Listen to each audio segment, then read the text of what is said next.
Muchas gracias, Junior. Me gustaría saber si me están escuchando o si escuchan algún ruido de fondo porque se escucha Sí bien. se le logra escuchar bien, doctora. Muchas gracias. Gracias por la invitación en primer lugar. El tema que hoy me gustaría y me toca compartir con ustedes es el recurso de apelación, ¿no? El recurso de apelación en el marco de la nueva Ley General de Contrataciones Públicas.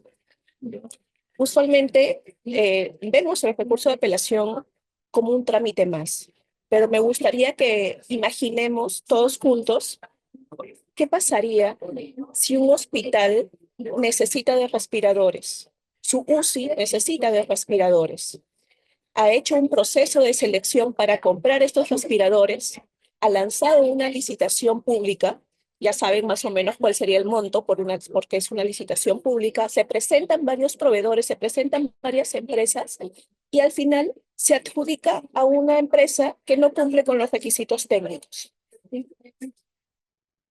Está en todo su derecho el postor o los postores que se sienten afectados, que se sienten vulnerados con esta decisión, apelar, contradecir la decisión del comité de selección o de los evaluadores. El caso puede llegar o llega al Tribunal de Contrataciones Públicas, ¿no? Imaginemos, y la decisión cambia. Cambia y ahora los respiradores ya cumplen con la norma, con sus normas técnicas y llegan a tiempo. Este pequeño acto, el de apelar, no solo salva el contrato, no solo salva el procedimiento de selección, salva vidas. Y eso es algo que nos lleva a reflexionar también. Este mecanismo que es aparentemente bastante procedimental es absolutamente esencial. Un recurso de apelación en las contrataciones públicas es de vital importancia. En el mundo privado, los conflictos, o cuando hay un conflicto, se solucionan entre las partes negociando y entre un arbitraje. En el mundo público, donde lo que está en juego el dinero de todos los peruanos, necesitamos algo más. Necesitamos un mecanismo rápido, especializado y que genere confianza. En cualquier mercado los errores son costosos, especialmente en el mercado público, donde cada error lo pagamos todos. Y estos errores, en principio, no deberíamos tolerarlos. ¿En qué momento se activa el recurso de apelación? El recurso de apelación se activa cuando se da la buena pro, cuando se declara desierto el procedimiento de selección o cuando se cancela o se declara la nulidad del procedimiento. Y aquí es importante tener en cuenta lo siguiente. Cuando se cancela o se declara la nulidad de un procedimiento de selección, no importa la cuantía, no importa si sea una cuantía pequeña. Esta apelación va al Tribunal de Contratación Pública. Y ojo, tampoco se puede apelar cualquier cosa, no es discutir por discutir. Hace unos días, o hace unas semanas, en todo, la semana pasada probablemente, me preguntaban, entonces el tribunal también resuelve las consultas y observaciones. Justamente el panelista anterior de la mesa previa ha mencionado, no ha dado toda la explicación del procedimiento de consultas y observaciones, pero aún no queda claro que estas consultas y observaciones no van al tribunal. Al tribunal, eh, las consultas y observaciones no son impugnables. ¿Qué es lo que se impugna? El otorgamiento de la buena pro. Que no se puede discutir toda la parte preparatoria. La parte preparatoria no se puede discutir. Las bases no se pueden discutir. La integración de bases tampoco se puede discutir. Un segundito que me estoy un poco gripada. Eh, ¿Y qué es lo que llama también la atención de un recurso de apelación y que es importantísimo? El procedimiento, el efecto inmediato que tiene. Una vez que se interpone un recurso de apelación, se suspende el procedimiento. ¿Por qué es importante que se suspenda el procedimiento? Para que no se continúen con acciones que probablemente pues van a revocarse o van a declararse nulas. Eh, y en derecho comparado es importante conocer que muy pocos sistemas permiten que un recurso tenga este nivel de impacto automático, ¿no? Como es la suspensión. En Perú sí, en Perú eso está regulado y eso nos lleva a reconocer que la regulación eh, permite detenerse un momento, no, o sea, no es de largo, permite detenerse un momento, reflexionar, revisar antes de avanzar hacia un contrato viciado y peor aún, hacia una ejecución contractual conflictiva.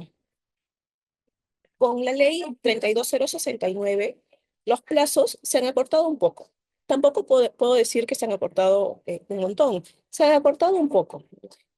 Diseñados para que en algunos momentos críticos, como por ejemplo, ¿no? Les comento, con la anterior ley, con la 3225, cuando se interponía el recurso de apelación, se daba un plazo de 3 días para que la entidad, para que los postores presenten su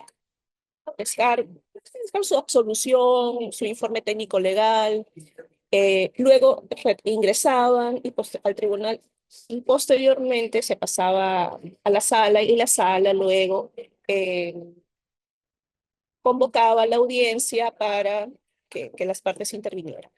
Ahora todo ese trámite que podía durar una semana, semana y media, se hace en un solo acto, ¿no? Se ha cortado todo.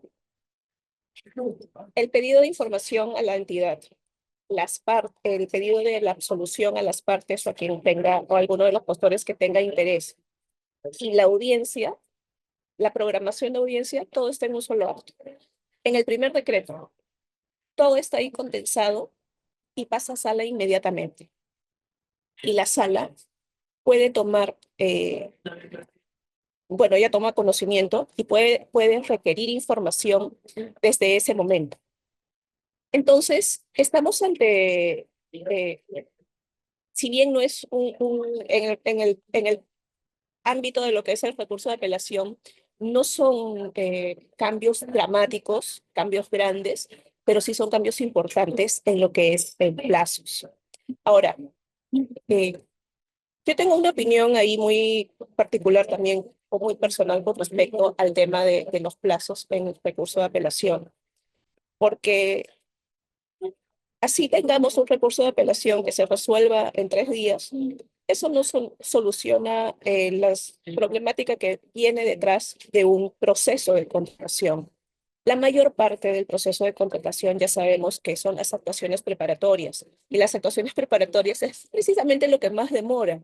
Entonces, se corre en la última parte, que es la selección, y se sataniza también la selección, eh, creyendo que con acortar más los plazos en un procedimiento, en un recurso de apelación, se está dando una solución, cuando deberíamos reflexionar, detenernos y preocuparnos respecto a si los plazos que se están otorgando son suficientes para que la autoridad, ¿no? Ya sea el Tribunal de Contratación Pública, sus SALS, o ya sea la Autoridad de Gestión Administrativa de las entidades, puedan revisar de manera concienzuda, oportuna, analítica, todas estas problemáticas que se pueden plantear.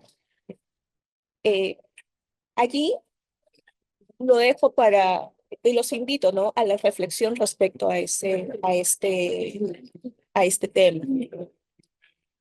Bueno, ¿cuáles son las novedades también respecto al recurso de apelación? Estamos frente a una inclusión real de las MIPES. Antes, el costo de la garantía era estándar para todos, ¿no? El 3%. Ahora, para la MIPE, para las MIPES está diferenciada. Solamente es el 0,5%. Entonces, eh, allí tengo algunos datos hasta julio de este año, ¿no? Desde que empezó la vigencia de la ley 32069, hasta julio de este año, se han presentado más recursos de apelación por parte de las MIPES. Haciendo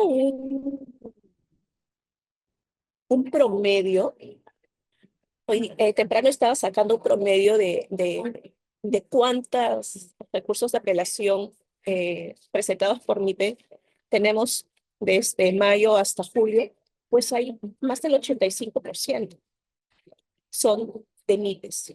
Entonces, eso también es importante el que se haya brindado ese espacio, ¿no? Para las MIPES. Bueno, otra cosa también que no ha cambiado es el plazo para interponerlo, ¿no? Ya sabemos que son 5 días u 8 días, dependiendo del tipo de procedimiento de selección. ¿Ante quién se interpone el recurso de apelación? Eso tampoco ha cambiado. Se interpone ante el Tribunal de Contratación Pública o ante la entidad. En la entidad sí hay un giro, ¿no? Si ese giro es que quien resuelve el recurso de apelación en las entidades ahora es la autoridad de gestión administrativa, que dependiendo de cada entidad será, pues, ¿no? O su secretario general, o su gerente municipal, y así, dependiendo de cada una de las entidades contratantes. Tampoco ha cambiado el hecho de la cuantía, ¿no? La cuantía del recurso de apelación, que es, la conoce el tribunal cuando es mayor a 50 UITs. Y ya les había mencionado también que cuando hay cancelación o por nulidad de oficio, no importa la cuantía, va al tribunal. Otro tema también que me parece importante mencionarles es que se reconoce que pueden existir errores al momento de presentar el recurso de apelación, y se da un plazo para subsanarlos, ¿no? Se da un plazo para subsanar la presentación de la garantía, para presentar la documentación, ¿no? Que faltó, que se omitió. ¿Cuál es este plazo? 2 días hábiles. Plazo 1. Este es un plazo 1.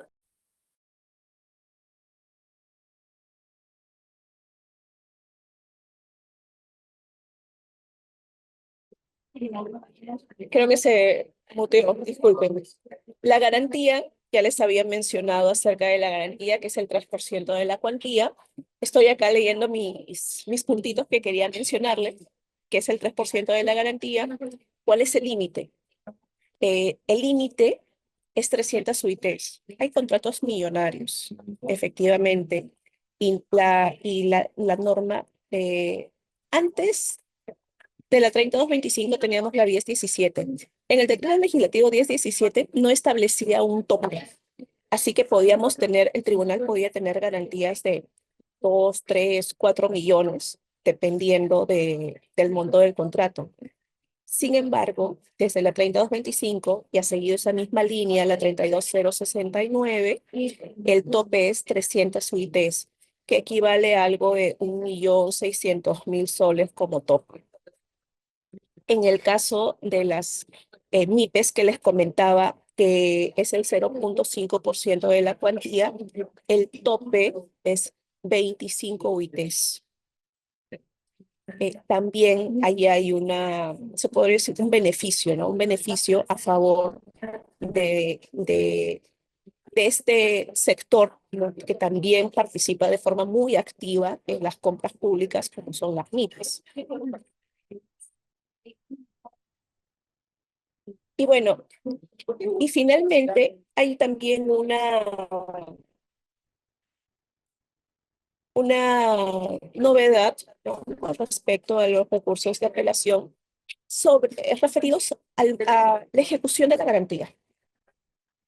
Cuando un recurso de apelación es declarado fundado, se devuelve la garantía. Cuando es declarado infundado, se ejecuta la totalidad de la garantía. Eh, Cuando hay una improcedencia, y esa es una de las novedades, a- anteriormente se ejecutaba el 100% de la garantía. Actualmente solo es el 50% de la garantía. Allí también hay un tema que es importante llamar a la reflexión, porque este 50% de la garantía, dependiendo obviamente del tipo de procedimiento, eh, y dependiendo también de la capacidad de las empresas, puede generar un incentivo a presentar recursos de apelación para dilatar el procedimiento. Y me explico. Sabiendo, entre las causales de procedencia del recurso de apelación está que el tribunal no sea competente, ¿no? La competencia del tribunal, que haya que no sea interpuesto por el ganador de la buena pro, que no esté impedido, que tenga capacidad legal, pero nos quedamos, son varios, pero me quedo en estos primeros que mencioné. Imagínense que un ganador de la buena pro no le da el tiempo para la garantía. Puede interponer un recurso de apelación, ya sabe que va a declararse improcedente, pero ya no va a estar ejecutado al 100% su garantía, solamente al 50%. Y allí creo que hay una situación en la que el tiempo nos va a dar data acerca de qué tanta conducta de riesgo presentan los proveedores, ¿no? Eh, Porque puede ser una herramienta con doble impacto, ¿no? Entiendo, por un lado, que esta disminución de la ejecución de la garantía, el 50% en caso de improcedencia, es para no perjudicar, pues, ¿no? al proveedor ante esta situación o para evitar que se perjudique tanto. Sin embargo, también puede haber una lectura de eh, que se puedan establecer algunas conductas de riesgo para dilatar procedimientos. Pero como les digo, ya el tiempo nos dirá, ya tendremos información, ya tendremos data, a lo mejor el mercado de forma natural se regula y utiliza las herramientas de la manera más adecuada y pertinente y sin ninguna problemática, lo cual aplaudiría con toda sinceridad. Y bueno, estas son algunas de las novedades y también de las cosas que se mantienen en el recurso de apelación. Finalmente, la resolución que se emita en un recurso de apelación agota la vía administrativa. Si no se emite dentro del plazo, existe la figura de la denegatoria ficta, obviamente con las responsabilidades administrativas que esto acarrea, y contra la resolución que resuelve el recurso de apelación emitida por el Tribunal de Contratación Pública, pues se puede interponer una acción contenciosa administrativa, pero ojo, esta acción contenciosa administrativa no suspende la ejecución. Durante el tiempo que he estado en el tribunal, que ha sido bastantes años, no he visto una situación como esta, ¿no? Una acción contenciosa administrativa contra una resolución. Eh, Sin embargo, tampoco puedo decir que no existan, ¿no? Y bueno, eso sería todo de mi parte. Muchas gracias nuevamente y quedo atenta a las demás ponencias. Muy bien. Agradecemos a la doctora Saavedra que ha dado una Una ponencia excelente, acorde al tema de recurso de la apelación, esta nueva ley de contratación pública que estamos y algunos viendo a profundidad. Ahora, continuando con los expositores, vamos a darle paso a la doctora Leila Aguilar, que va a tener el tema de retos en la obra pública y lucha contra la corrupción en las licitaciones públicas. Así que, doctora Aguilar, el tiempo es todo suyo. Bien, buenas noches a todos ustedes. Expresar en primer lugar, primero saludar a todos, a la doctora Paola Junior y todos los que hoy día estamos en esta reunión a través de las redes sociales, a todos los participantes, ¿no? También a expresar mi agradecimiento a Jorge Abel y a este excelente equipo del Círculo de Arbitraje con el Estado, CAE, por esta invitación y por esta excelente organización que están en su octava edición, este Congreso de Contratación Pública y Arbitraje. Es una iniciativa académica que justo lleva a diversos especialistas poder ver nuestra mirada desde nuestra experiencia y aplicación práctica del marco normativo de la 32069, el nuevo marco normativo que empezó a regir a partir del 22 de abril de este año. En este marco quiero dar algunas reflexiones, más que todo en relación a cómo se viene aplicando este nuevo marco normativo en la práctica, ¿no? Nosotros sabemos que las contrataciones públicas representan un porcentaje alto en el tema del presupuesto y por lo tanto se convierte en una herramienta fundamental para garantizar, pues, que los bienes, los servicios y las obras en realidad generen un impacto de desarrollo en los ciudadanos.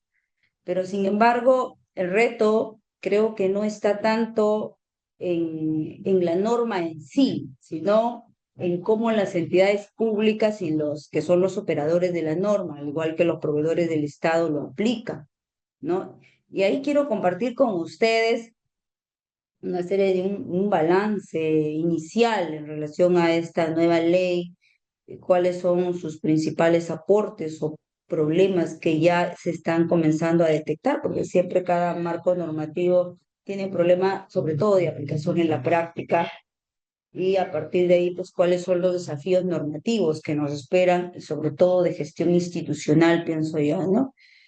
Bajo esta norma de la 32069, que incorpora cambios importantes que cada uno de los ponentes hoy día han expuesto a lo largo de esta jornada y el día de mañana. Paola ha señalado y la mesa anterior también señalaron varios temas de innovación normativa. Esta norma ha traído, en diferencia a la 30225, pues, digamos, un giro importante que no solamente consiste en el cambio de denominación, sino que ha incorporado muchas más estrategias para tratar, sobre todo, si miramos los actos preparatorios, por ejemplo, una de las fases fundamentales en el proceso de contratación pública, ha tratado en esta fase de vincular más a la planificación, ¿no? Al incorporarnos, por ejemplo, este principio valor por dinero, debemos entender que no solamente se aplica a esta primera fase de los actos preparatorios, nos va a acompañar en todo el proceso de contratación pública.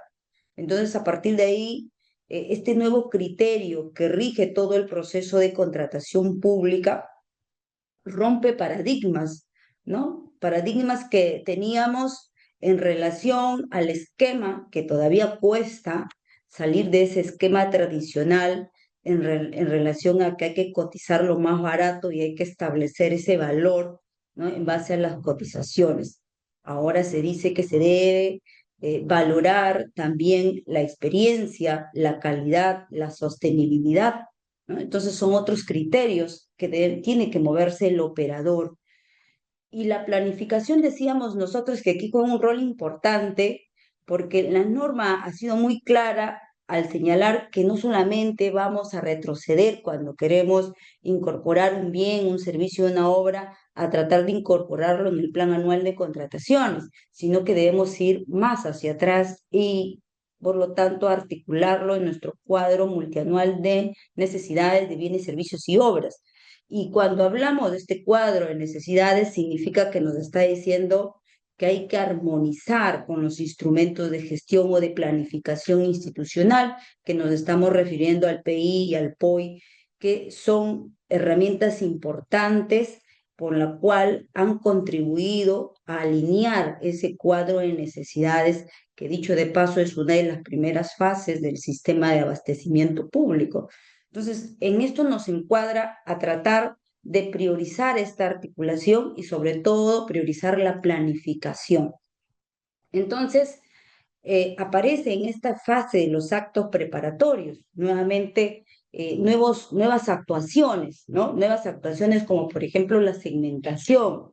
Aparece posteriormente, bueno, el requerimiento de una u otra manera, ya nosotros sabemos el requerimiento y la estructura por la práctica diaria y lo tenía la 30225, pero ahora nos incorporan la estrategia de contratación como uno de los temas importantes y ya cambian el tema, por ejemplo, del estudio de mercado. Ahora le llaman interacción en el mercado y con varios niveles de interacción, desde la más básica hasta la más avanzada, con diversas herramientas. Pero aquí juega un rol importante, considero, esta parte de la estrategia de contratación. Esta parte de la estrategia, ¿por qué? Porque va a obligar a la entidad a definir antes de convocar, ¿no?, su proceso de selección, cuál es dar una mirada nuevamente a ese requerimiento que vino del área usuaria y la estrategia de contratación, quién lo realiza en este nuevo marco normativo de la 32069. Lo hace la DEC, ¿no?, la dependencia encargada, lo que nosotros llamamos en otras entidades o en las entidades públicas, logística, abastecimiento, como lo tengamos denominado en nuestros instrumentos de gestión. Entonces, aquí la estrategia va a jugar un factor importante, porque nos va a permitir revisar el requerimiento, nos va a permitir verificar los riesgos o establecer los riesgos, así como también recomendaciones a los criterios de evaluación. Entonces, ahí vemos un aspecto fundamental, ¿no?, que luego vamos a ver qué pasa con estos indicadores de la estrategia de contratación, ¿no? Lo vamos a ver al final.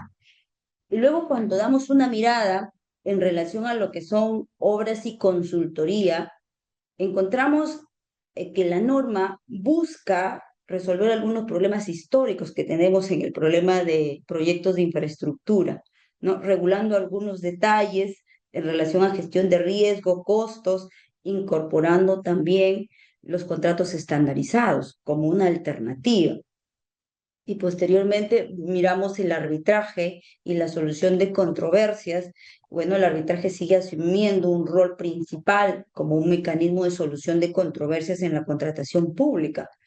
Pero la novedad bajo el marco de la 32069 es que la OSE, el organismo especializado para las contrataciones públicas eficientes, asume un rol, digamos, bajo un nuevo esquema en la cual desaparece el registro de árbitros que estaba administrado por la OCE y ahora parece que quien asume el registro, pero ya no de los árbitros, sino el registro de las instituciones arbitrales como de los centros de administración de justicia, de prevención y resolución de disputas, ya va a ser administrada por la OSE. Y por lo tanto a ella le corresponde supervisar a los centros, ¿no?, e imponer las sanciones necesarias a las instituciones, ¿no?, ya no a los árbitros. Bueno, ahora es demasiado pronto poder evaluar este mecanismo si en realidad es un modelo que realmente ayuda a generar mayor transparencia e imparcialidad en la práctica arbitral. Lo que sí es claro es que resulta fundamental que los árbitros y los centros no sean capturados ni por empresas ni por instituciones, ¿no? Porque aquí lo que se trata es que el arbitraje debe funcionar de manera transparente, de manera imparcial y con total independencia y sobre todo profesionalismo. De lo contrario, seguiríamos frente al mismo problema histórico que lleva y que cada vez el arbitraje como que va perdiendo un poco de, digamos, de legitimidad. ¿no? El arbitraje en algunos aspectos viene siendo cuestionado porque puede percibirse como un espacio de interés más que una herramienta de justicia contractual. Y entonces ahí tenemos grandes problemas. Pero vamos a ver si esta nueva planteamiento, este nuevo esquema, en realidad va a contribuir a este objetivo. Entonces, lo que vemos aquí es que en el plano normativo, nadie va a discutir que este marco normativo es una ley moderna, alineada a los estándares incluso internacionales de la OCDE y el BID. Yo creo que en eso trae muchas novedades, como por ejemplo en esta parte de los actos preparatorios que les estaba resaltando. Si queremos señalar como un avance, podríamos vincular o podríamos precisar que existe mayor vínculo, esta norma obliga a generar un mayor vínculo entre la planificación y el proceso de contratación pública. ¿Para qué? Para evitar esas improvisaciones, para evitar que un requerimiento se haga en 24 horas o en 2 horas, ¿no? Que a veces suele pasar, que pasaba con la 3225 y que en este ámbito no sucede. Y esperemos que funcione este mayor vínculo entre la planificación y el proceso de contratación. Nos habla sobre un enfoque de la sostenibilidad. Eso también es importante. En cuanto al arbitraje, ya hemos visto bajo este nuevo esquema, que es cuál es la finalidad para la cual se plantea este nuevo esquema, que ahora es muy pronto poder avisorar si va a funcionar o no. Nos habla de la gestión de riesgos en la estrategia de contratación, sobre todo en obra pública. También vemos que se ha dado de una manera u otra mayor impulso al acompañamiento que hace la OSCE a las entidades públicas. Claro que para eso hay que revisar dentro de las estadísticas y para eso nos va a ayudar. Se hace para poder verificar cuáles son las entidades con mayor dificultad, las que pueden caer generalmente en nulidad o cuestionamientos a sus bases integradas y elevar al Tribunal de Contrataciones, ¿no? Entonces, o a veces, o hay, como bien lo ha señalado Paola, las apelaciones, ¿no? A partir de ahí veremos cuáles son las incidencias que podrían generar a este acompañamiento que va a realizar la OSCE. Bien, entonces, hasta aquí vemos que todo parece un avance, pero aquí sería la pregunta, ¿qué ocurre cuando nosotros llevamos el marco normativo al terreno de la práctica? Y ahí, por ejemplo, vamos a tener un ejemplo, un caso muy práctico, el caso, por ejemplo, de la renovación de un puente vecinal por más de 600.000 soles. Durante el proceso, la entidad elaboró su estrategia de contratación, pero en esta estrategia no incluyó como requisito de calificación el equipamiento estratégico. Entonces, ¿qué ocurrió después, no? Estamos en la etapa de procedimiento de selección, exactamente en la etapa de consultas y observaciones. La entidad, a partir de esta observación, decide incluir ese requisito en las bases integradas, lo cual no estaba previsto en el requerimiento, tampoco estaba previsto en la estrategia de contratación, pero lo añaden después, en esta etapa de las consultas y observaciones, ¿no? Como consecuencia de una observación a las bases, se dispone por uno de los participantes, ¿no? Entonces, ¿qué ocurre después? Ante esta consulta y estas observaciones, claro que este caso fue llevado al Tribunal de Contrataciones mediante una apelación. Se terminó, concluyó el proceso y ahí lo hicieron, no lo hicieron con una elevación. Bien, entonces tenemos claro que nosotros sabemos muy bien que las observaciones tienen un límite. No podemos nosotros con una observación pretender modificar los requisitos fundamentales, ¿no? Y más aún si estos no han sido considerados ni en el requerimiento, menos en la estrategia de contratación. Entonces, esto va a generar, de hecho, que si se incorpora, afectaría a los principios como transparencia, como facilidad de uso, ¿no? Entre otros. Y eso no cumple la finalidad que indica el proceso de contratación. Entonces, de hecho, que va a haber una nulidad de oficio en el procedimiento y retrotraer, por lo tanto, a la etapa de consultas, o si se olvidaron, tendrían que ir más atrás, ¿no? Y vemos entonces que esto que demuestra con este caso, que el problema no está en la ley, no está en la 32069, sino está en la gestión institucional de la entidad. La norma ordena, pero son las entidades muchas veces las que tienen la capacidad, la coherencia y sobre todo la capacitación para aplicar de manera correcta el marco normativo. Entonces, ¿cuál sería nuestra reflexión aquí? Si analizamos en estos primeros meses de aplicación de la ley 32069, de acuerdo a los datos que encontramos de hacer una estadística desde el 22 de abril hasta la fecha en resoluciones del Tribunal de Contrataciones Públicas, encontramos que más del 70% de los recursos de apelación terminan en una nulidad o, o esta es fundada en parte el recurso. ¿Esto qué significa entonces? Que las entidades aún no han interiorizado la nueva lógica de la planificación y sobre todo de la estrategia de la contratación. Entonces, ¿eso qué nos da? Pues tendríamos que tener en cuenta que esto nos lleva a tres grandes problemas. La falta de capacitación de los operadores de la norma, una deficiente articulación interna en las entidades, las áreas técnicas, las áreas legales, el área de abastecimientos. No hay una comunicación adecuada entre cada una de ellas, ¿no? La entidad pública no puede trabajar cada área de manera independiente. La misma norma indica la coordinación.